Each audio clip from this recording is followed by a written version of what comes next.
Assalamualaikum warahmatullahi wabarakatuh. Perkenalkan saya Nisa Fitri dengan NIM 2522104 dari kelas PTIK 6C. Nah, dalam video kali ini kita akan membahas tentang konsep umum jaringan nirkabel, perangkat keras jaringan nirkabel, konsep umum WPAN, konsep umum WLAN, dan keamanan dari WLAN.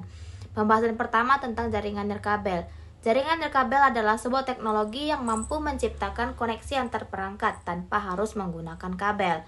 Nah, di era teknologi saat ini, hampir semua perangkat mendukung jaringan nirkabel seperti radio, perangkat keras, perangkat seluler, dan sebagainya.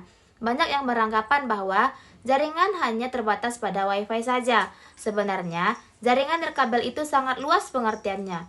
Lalu, apa sih sebenarnya jaringan nirkabel itu? Nah, jaringan nirkabel atau wireless adalah teknologi yang dapat menghubungkan dua atau lebih perangkat saling berkomunikasi dan bertukar data tanpa menggunakan kabel fisik. Artinya, dengan menggunakan jaringan nirkabel, kita saling terhubung meski jauh dari router. Nah, jaringan nirkabel menggunakan gelombang elektromagnetik seperti mikro, radio, hingga infrared untuk proses pengiriman data antar perangkat. Selain itu, jaringan yang bisa dijangkau menggunakan jaringan nirkabel pun sangat beragam. Ada yang hanya dalam jangkauan jarak dekat dan ada juga yang jarak jauh. Kemudian ada faktor-faktor yang mempengaruhi jangkauan wireless, diantaranya yang pertama, jenis gelombang elektromagnetik yang digunakan. Yang kedua, ada kekuatan pemancar atau transmitternya. Yang ketiga, adanya penghalang fisik seperti tembok, gedung, dan lain-lain. Kemudian, interferensi dari perangkat elektronik lain.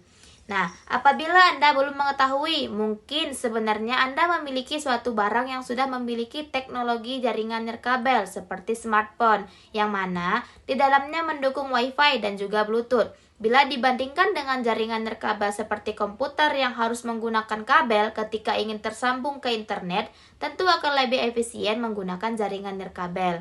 Nah, ada beberapa manfaat dari jaringan nirkabel. Yang pertama, bisa diakses di mana dan kapan saja. Ini adalah manfaat paling utama. Kita bisa terhubung ke internet dan mengakses data dari mana saja dalam jangkauan jaringan tanpa terikat oleh kabel. Kita juga bisa dengan bebas bergerak di sekitar rumah, kantor, atau tempat umum sambil tetap terhubung. Yang kedua, instalasinya mudah. Tidak perlu menarik kabel di seluruh ruangan atau bangunan. Instalasi pun lebih cepat dan rapi. Sangat ideal untuk bangunan tua atau tempat yang sulit untuk instalasi kabel. Ketiga, mudah menambah perangkat baru. Menambah perangkat baru ke jaringan nirkabel sangat mudah. Cukup menghubungkannya ke SSID dan memasukkan passwordnya jika ada. Perangkat bisa dengan mudah dipindahkan ke lokasi lain dalam jangkauan jaringan tanpa perlu instalasi ulang. Ada beberapa kelebihan dari jaringan nirkabel. Yang pertama, lebih mudah dikembangkan dan diperbaiki ketika mengalami gangguan.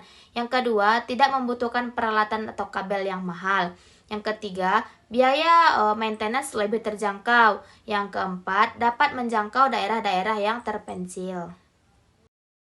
Nah, ada cara kerja jaringan nirkabel, khususnya yaitu WiFi. Bekerja dengan menggunakan gelombang radio untuk mengirim dan menerima data antar perangkat tanpa menggunakan kabel. Nah, sederhananya begini. Ketika kita ingin mengakses internet atau mengirim data dari perangkat kita seperti laptop, smartphone, atau tablet, data tersebut terlebih dahulu akan dikirim ke routernya nirkabel. Kemudian, perangkat kita yang menggunakan wireless adapter atau wireless LAN card untuk mengubah data digital menjadi sinyal radio.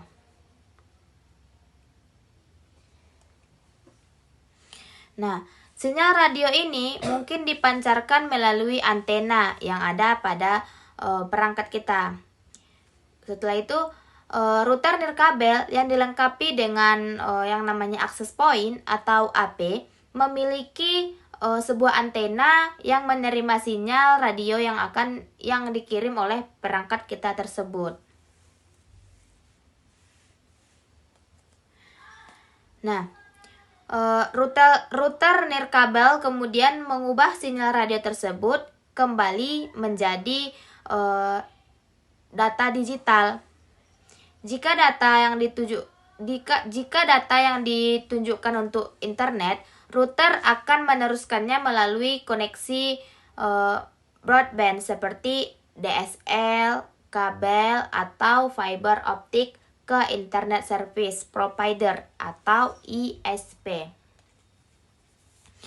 Nah, jika data ditujukan untuk perangkat lain dalam jaringan lokal, router akan meneruskannya ke perangkat tujuan, baik secara nirkabel, yaitu melalui access point, maupun melalui sebuah kabel. Jika perangkat tujuan terhubung dengan sebuah kabel. Ketika ada data yang masuk dari internet, misalnya saat kita memuat sebuah halaman web, data tersebut akan dikirim dari server web ke ISP kita, kemudian ke router nirkabel kita. Nah, jika data yang berasal dari perangkat lain di jaringan lokal, data tersebut akan langsung dikirim ke sebuah router. Selanjutnya ada perangkat keras jaringan komputer. Yang pertama, komputer server. Komputer server menjadi hardware paling penting dalam internet. Tugas server menjadi pusat semua jaringan komputer, dan pada server inilah semua data penting tersimpan.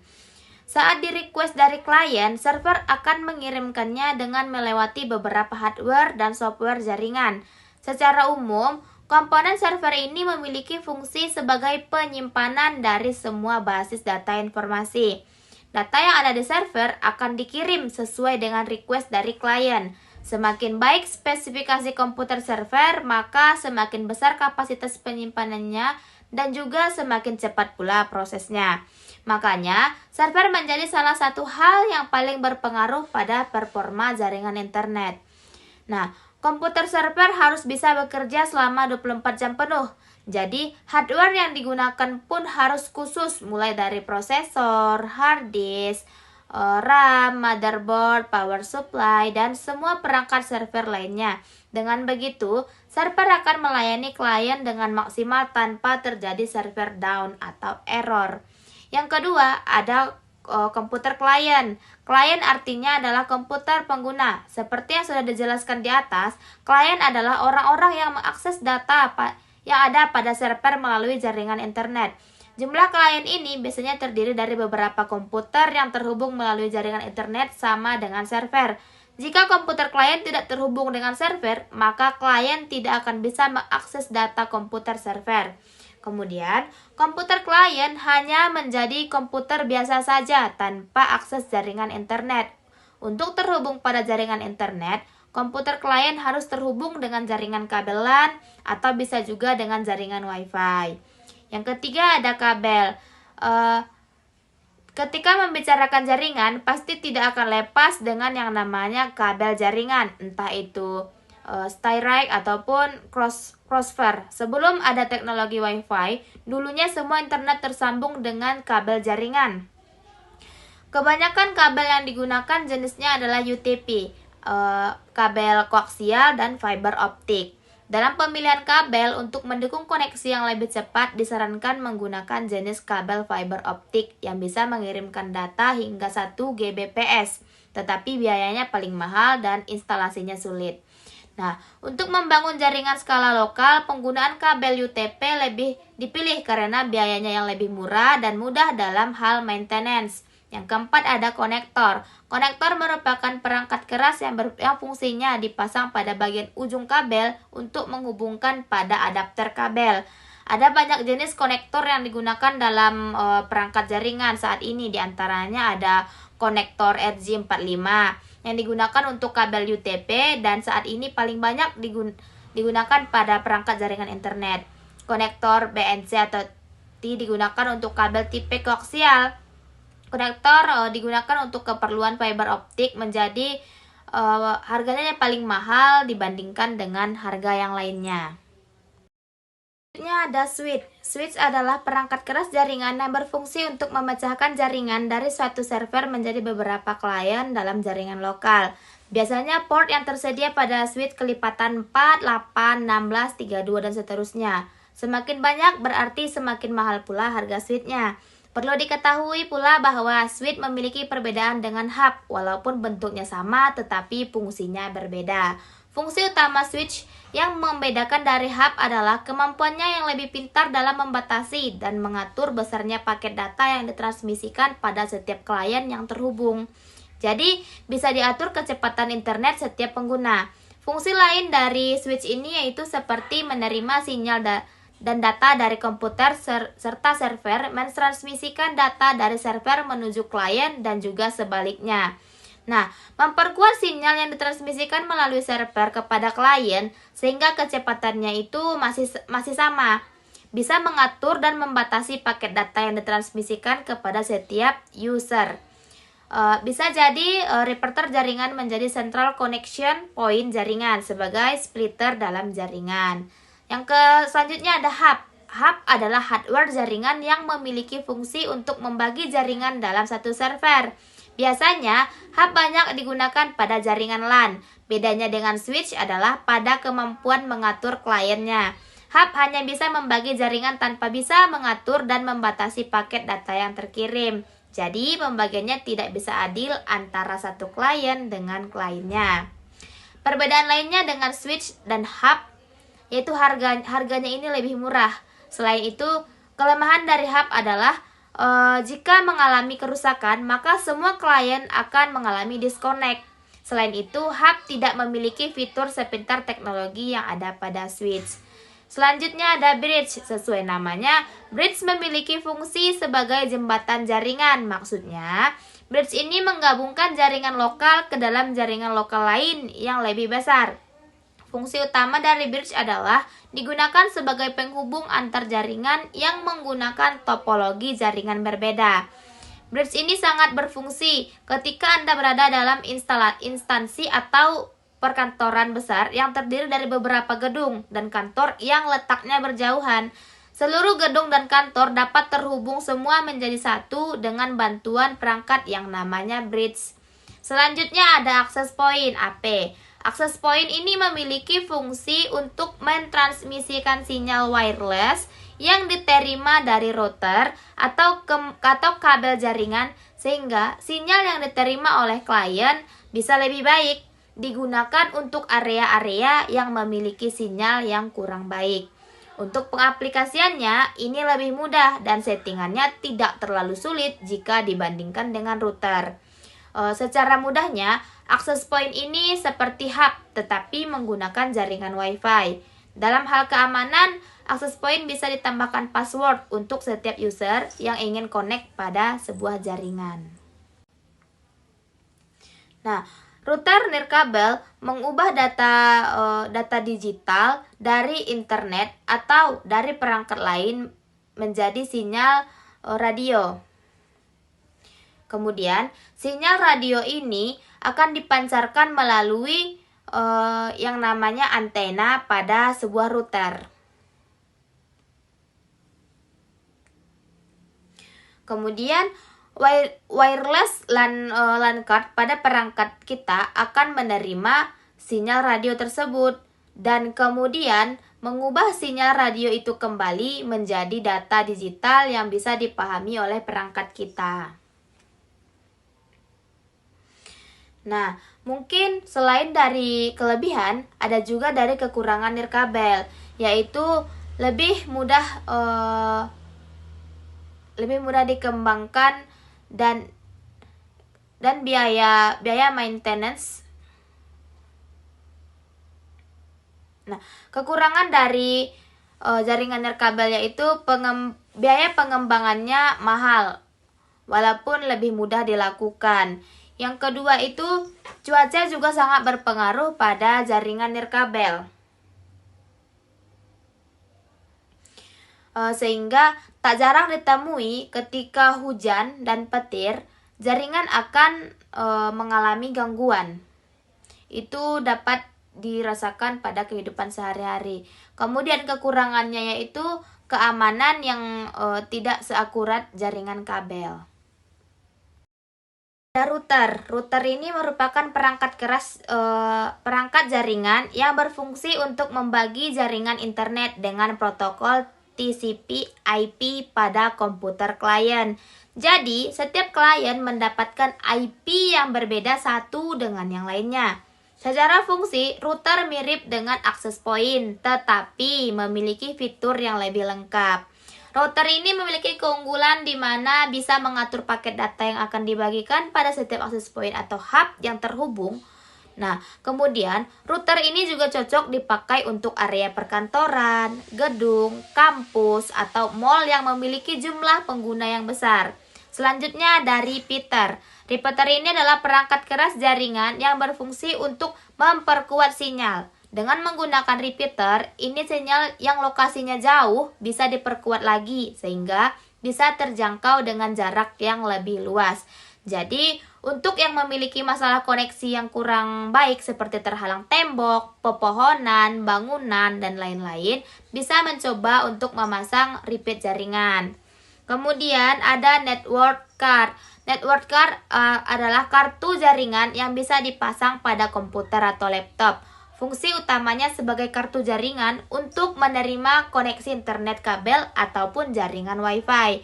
Jadi, network card ini adalah perangkat keras jaringan tambahan yang bisa menghubungkan antar komputer dalam satu jaringan internet. Selanjutnya ada yang namanya modem. Perangkat keras jaringan yang terakhir adalah modem atau modulator atau demodulator.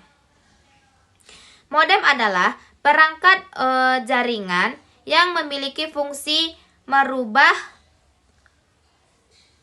dari sinyal analog menjadi sinyal digital dan juga sebaliknya. Nah, sekarang ini modem sudah berbentuk USB yang mudah digunakan. Dulunya modem atau modulator ini masih menggunakan koneksi dial-up. Ada WPAN. WPAN ini atau Wireless Personal Area Network adalah jenis jaringan komputer nirkabel berskala kecil yang digunakan untuk komunikasi antar perangkat pribadi yang berada dalam jarak sangat dekat. Umumnya tidak lebih dari 10 meter. Tujuan utama dari WPAN ini adalah untuk memungkinkan komunikasi yang nyaman, efisien, dan tanpa kabel antar perangkat. Perangkat elektronik seperti ponsel, laptop, headset, smartwatch, keyboard, dan perangkat wearable lainnya. WPAN merupakan bagian dari kategori PAN atau Personal Area Network. Namun, dengan karakteristik nirkabel yang menjadikannya lebih fleksibel dan mudah digunakan tanpa instruktur tambahan. Selanjutnya ada beberapa sejarah dan perkembangan dari WPAN. Konsep WPAN ini dimulai berkembang pada akhir 1990 dan seiring berjalannya dengan meningkatkan kebutuhan konsumen akan konektivitas antar perangkat elektronik tanpa kabel, teknologi Bluetooth yang dikembangkan oleh Ericsson pada tahun 1994 menjadi tonggak awal popularitas WPAN. Nah, penerapan awal WPAN ini banyak digunakan untuk komunikasi antar perangkat komputer dan ponsel seperti sinkronisasi data, pengiriman file, atau penggunaan headset nirkabel. Namun saat ini WPAN menjadi komponen kunci dalam pengembangan ekosistem IoT atau Internet of Things, smart home, dan perangkat wearable lainnya. Nah, karakteristik dari WPAN ini adalah jangkauannya terbatas. Umumnya maksimalnya 10 meter, meskipun versi Bluetooth terbaru bisa mencapai 100 meter. Nah, mobilitasnya tinggi. Pengguna dapat berpindah tempat dengan bebas selama dalam jangkauan sinyal. Kemudian ada biaya implementasi rendah. Tidak memerlukan infrastruktur rumit seperti router atau switch. Kemudian efisiensi energi dirancang untuk perangkat bertenaga baterai. Selanjutnya ada topologi fleksibel. Bisa beroperasi dalam mode point to multipoint atau mesh pada ZigBee. Kemudian komunikasi ad hoc. Banyak jaringan WPAN ini bersifat sementara dan spontan tanpa konfigurasi yang rumit. Nah, ada beberapa teknologi populer yang ada dalam WPAN. Di antaranya ada Bluetooth IEEE 802.15.1, yaitu paling umum dan paling banyak digunakan. Cocok untuk komunikasi suara, data, dan multimedia jarak pendek. Kemudian mendukung profil koneksi seperti 2DP, A2DP, yaitu audio, IID input device, dan PAN networking. Kemudian versi terbarunya yaitu Bluetooth 5.x, yaitu mendukung jangkauan dan kecepatan lebih besar serta efisiensi yang lebih baik.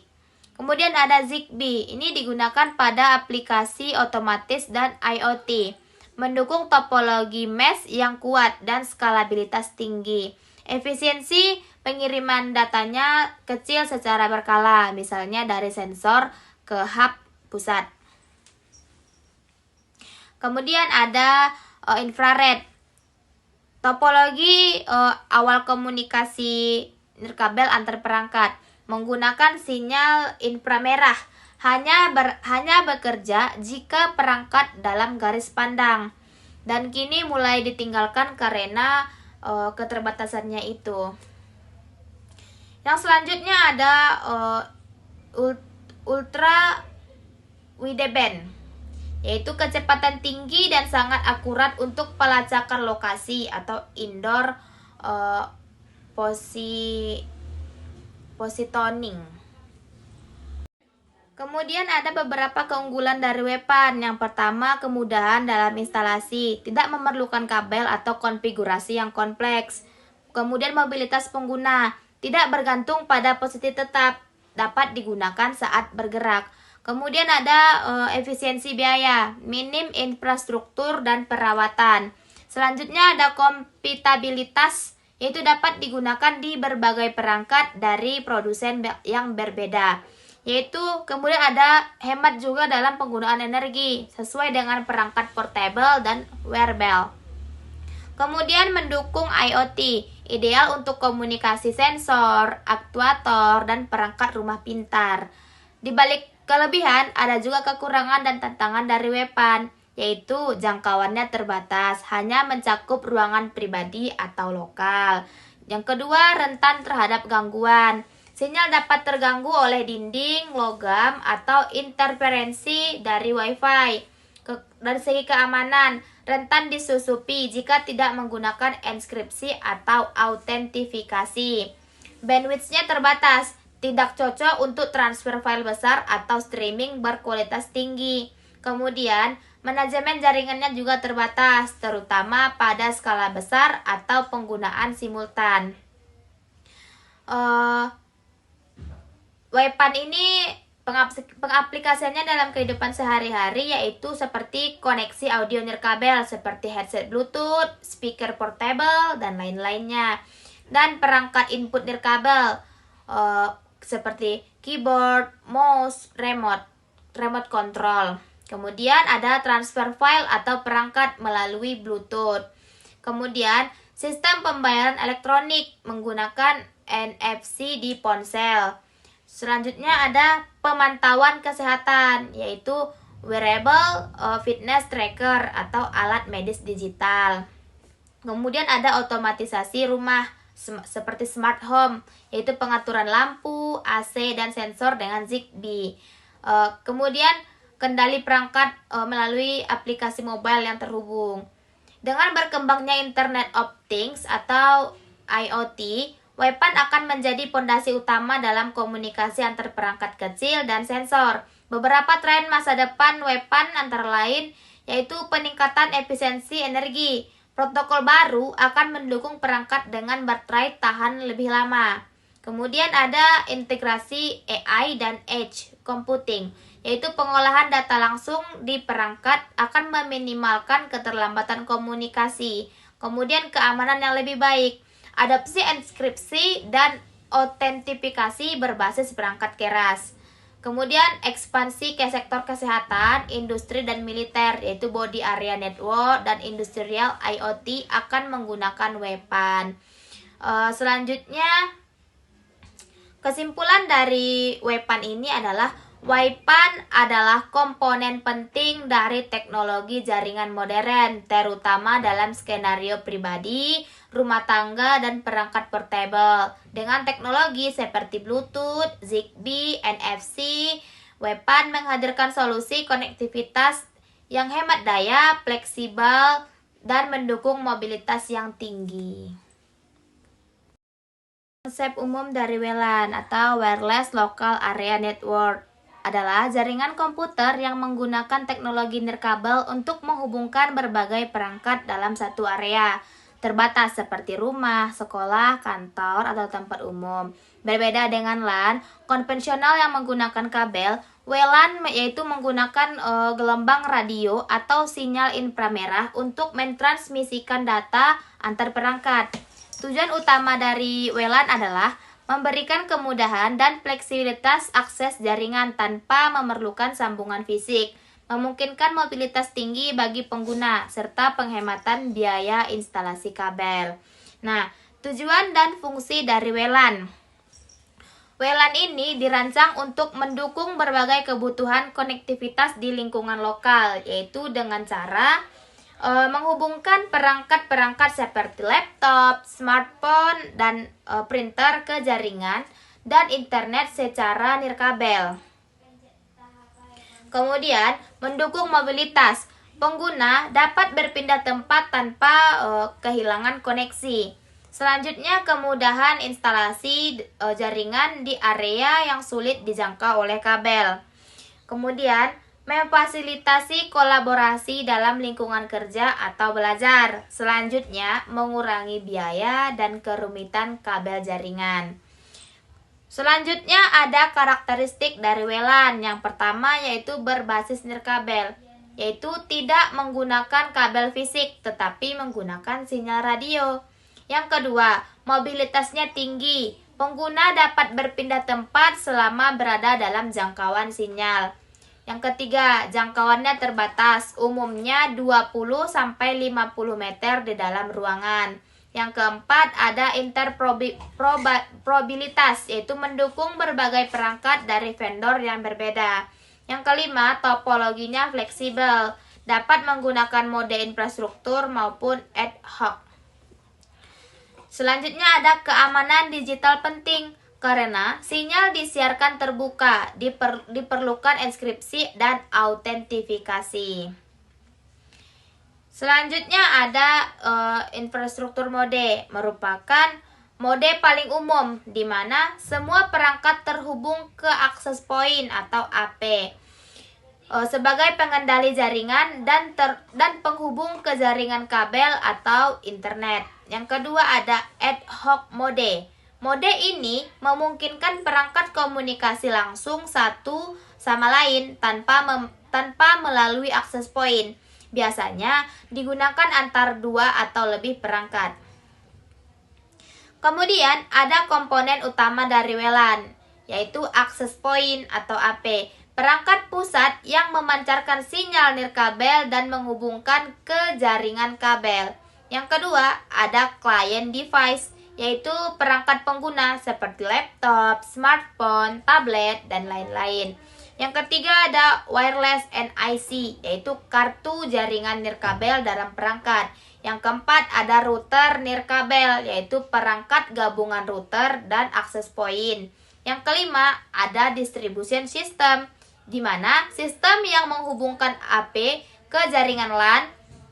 Kemudian WLAN bekerja pada beberapa pita frekuensi utama, yaitu 2,4 GHz. Jangkauannya akan lebih luas, yaitu lebih rentan terhadap interferensi dari perangkat rumah tangga. Ada 5 GHz, yaitu kecepatan lebih tinggi dan interferensinya lebih sedikit. Jangkauan lebih pendek dari 2,4 GHz. Kemudian, 6GHz atau Wi-Fi 6E digunakan oleh perangkat terbaru untuk menghindari yang namanya kepadatan sinyal.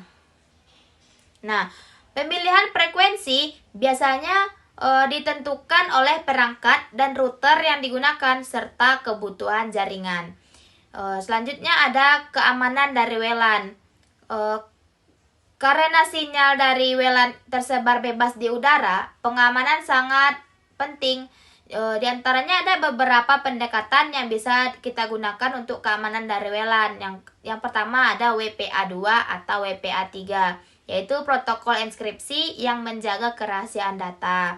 Ada SSID hiding, yaitu menyembunyikan nama jaringan agar tidak mudah ditemukan. Selanjutnya ada MAC address filtering, yaitu mengizinkan hanya perangkat tertentu yang dapat terhubung.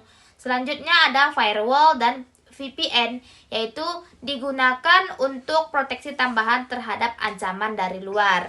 Keamanan ini penting agar data kita tidak disadap, tidak diubah, atau tidak digunakan oleh pihak yang tidak sah.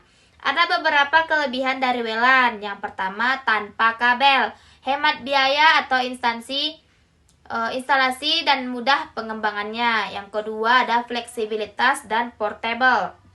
Pengguna bisa berpindah lokasi. Kemudian ada instalasinya yang mudah, cocok untuk bangunan lama atau area yang sulit dijangkau kabel.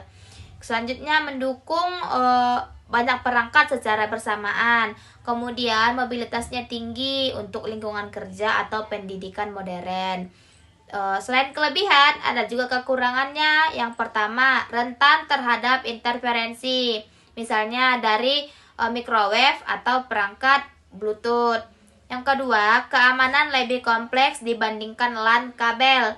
Yang ketiga, jangkauannya terbatas, sinyal bisa terganggu oleh dinding tebal atau benda logam. Yang keempat, kecepatannya bisa menurun jika terlalu banyak pengguna. Yang selanjutnya ada penerapan WLAN. WLAN ini digunakan secara luas di berbagai bidang. Yang pertama, di lingkungan rumah. Bisa kegunaannya yaitu menghubungkan seluruh perangkat pribadi ke internet. Kalau dalam lingkungan perkantoran, yaitu bisa mendukung kerja tim atau komunikasi cepat dan fleksibilitas ruangan. Kalau dalam lingkungan kampus atau sekolah, ia menyediakan akses internet bagi siswa, guru, dan sistem pembelajaran daring. Kalau untuk ruangan publik seperti bandara, stasiun, mal, dan restoran menawarkan layanan Wi-Fi gratis atau publik. Kalau untuk bidang industri atau manufaktur, digunakan dalam sistem otomatisasi dan monitoring berbasis IoT. Nah, seiring berkembangnya teknologi digital dan kebutuhan akan konektivitas yang lebih cepat dan efisien, WLAN akan terus mengalami peningkatan. Beberapa peningkatannya yaitu bisa dengan adopsi teknologi Wi-Fi terbaru untuk kecepatan tinggi dan efisiensi energi. Selanjutnya, integrasi dengan sistem IoT di rumah pintar, kota pintar, dan industri. Kemudian di pengelolaan jaringan berbasis cloud untuk kemudahan administrasi. Selanjutnya ada peningkatan fitur keamanan agar tahan terhadap berbagai serangan cyber yang semakin kompleks. Jadi, untuk kesimpulannya, WLAN ini adalah teknologi jaringan nirkabel yang memberikan kemudahan akses, mobilitas, dan fleksibilitas data dengan arsitektur dan yang adaptif dan dukungan perangkat keras. WLAN telah menjadi komponen penting dalam berbagai aspek kehidupan modern, mulai dari rumah tangga hingga industri. Tentang keamanan WLAN. WLAN atau jaringan area lokal nirkabel menggunakan gelombang radio untuk mengirimkan data. Tidak seperti jaringan kabel yang terbatas secara fisik, sinyal WLAN tersebar di udara dan dapat ditangkap oleh siapa saja yang berada dalam jangkauan. Hal ini membuat WLAN lebih rentan terhadap penyadapan, peretasan, dan akses tidak sah. Oleh karena itu, keamanan WLAN menjadi aspek krusial untuk dilindungi. Integritas data. data tidak dimodifikasi tanpa izin. Itu kerahasiaan data. Data tidak bisa diakses pihak yang tidak berwenang. Kemudian, ketersediaan jaringan. Jaringan tetap bisa digunakan oleh pengguna yang sah. Yang kedua, ada ancaman umum terhadap WLAN. Ada banyak jenis ancaman yang dapat mengganggu keamanan WLAN. Beberapa di antaranya adalah tentang penyadapan. Nah, penyerang menangkap sinyal wireless untuk membaca data yang dikirim antar perangkat. Yang kedua ada akses tidak sah, yaitu perangkat yang tidak diberi izin masuk ke jaringan untuk menggunakan layanan atau mencuri data. Selanjutnya ada Regui access point. Access point palsu yang dibuat oleh penyerang untuk menipu pengguna agar terhubung ke jaringan palsu. Selanjutnya ada man in the middle attack, yaitu penyerang menyisipkan diri di antara dua perangkat yang sedang berkomunikasi untuk memantau atau mengubah data.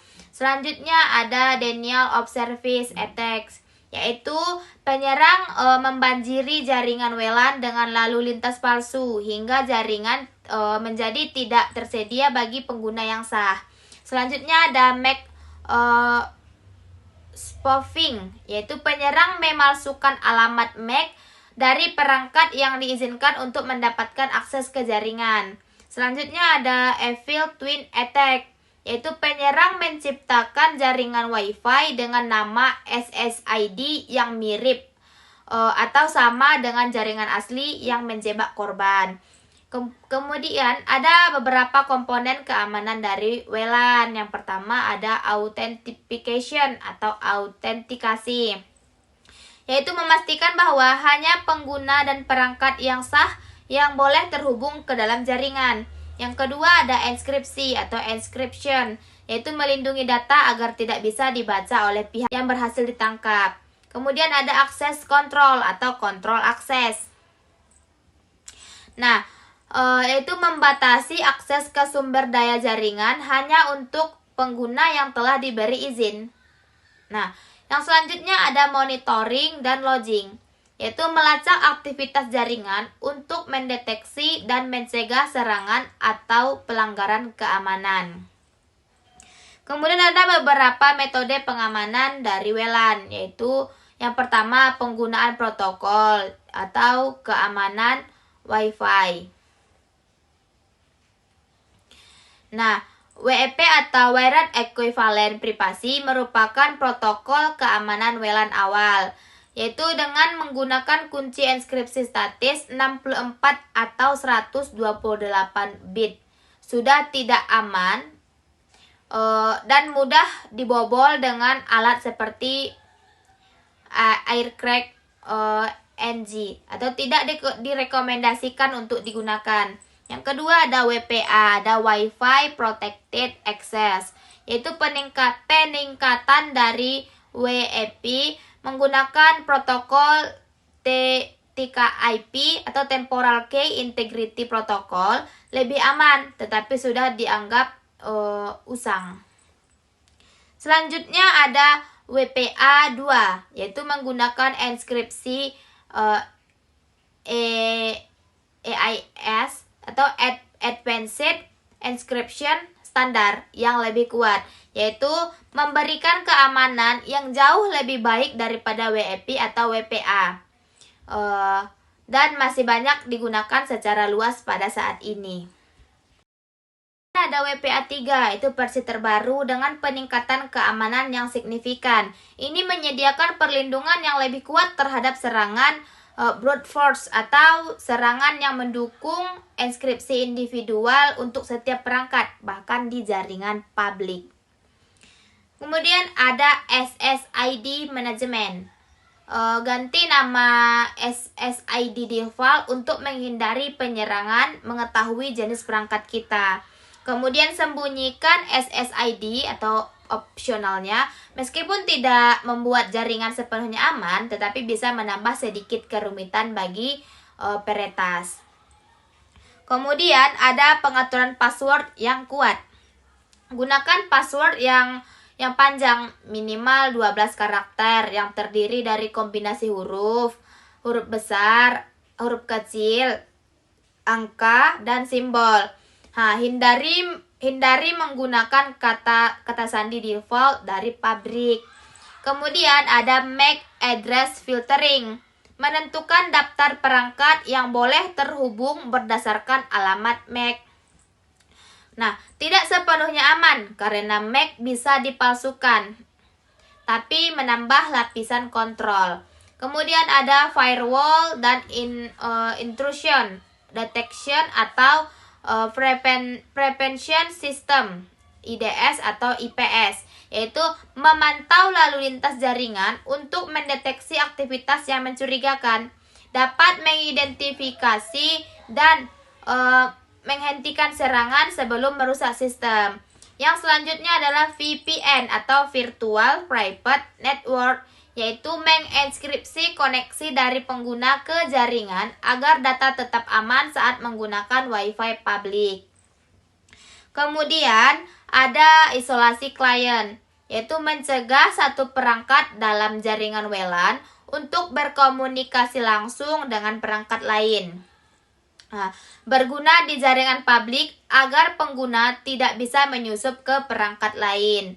Kemudian selanjutnya ada praktik terbaik dalam mengamankan WLAN, yaitu ada beberapa praktik terbaik yang direkomendasikan dalam pengelolaan WLAN, dalam pengelolaan keamanan WLAN, yaitu yang pertama, selalu gunakan WPA 2 atau WPA 3. Yang kedua, ganti password secara berkala.